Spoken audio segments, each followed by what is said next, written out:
Data from the feds show more than 60% of people being hassled by debt collectors say the debt isn't even theirs. For some of those folks, that means phone harassment. But others have seen their wages garnished over debts they never owed. Simply Money's Nathan Bachrach is here to talk about that. Nathan, so as it stands now, the system really works for the debt collector. Yeah, you better believe it does. Far too many consumers, by the way, are having to prove a negative, which means you're going to have to tell that debt collector, wait a second, that's not my debt. And they're going to go, oh, really? Well, so prove it. And this is where the challenges come in.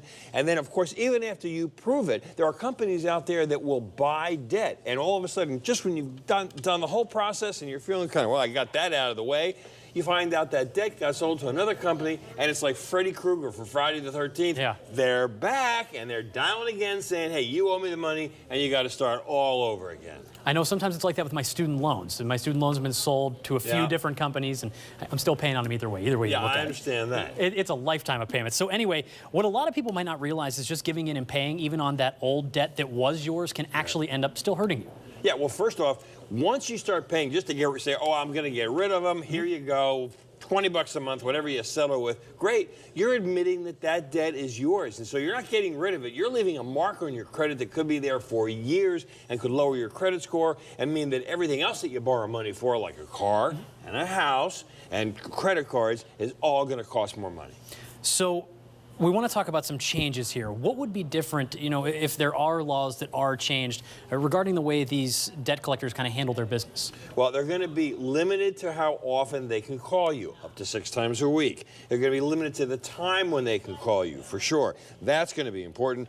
And you can't be sued as easily as you were in the past if you are unable to come up with the money. This is very interesting.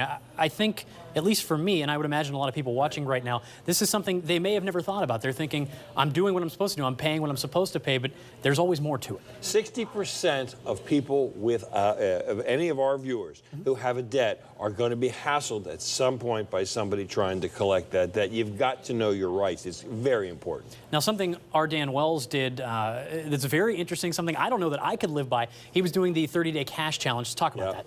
All right, 30-day cash challenge is this. For 30 days, figure out what your budget is. $1,200, $1,500, whatever you're spending a month. Take that out in cash. And first off, when you're spending cash, you'll figure out real quick, wow, that much for a latte? You got to be, wow, I never thought about it that way, because you just swipe a card. Take out the cash. Try and live within the cash for 30 days and see if you also have anything left over. That will help you to understand what your real money is that you're spending each month and start to maybe say, well, maybe I can change the budget. And I promise you, when you're spending money and not using plastic, all of a sudden you'll have a whole new attitude about how you're spending your money.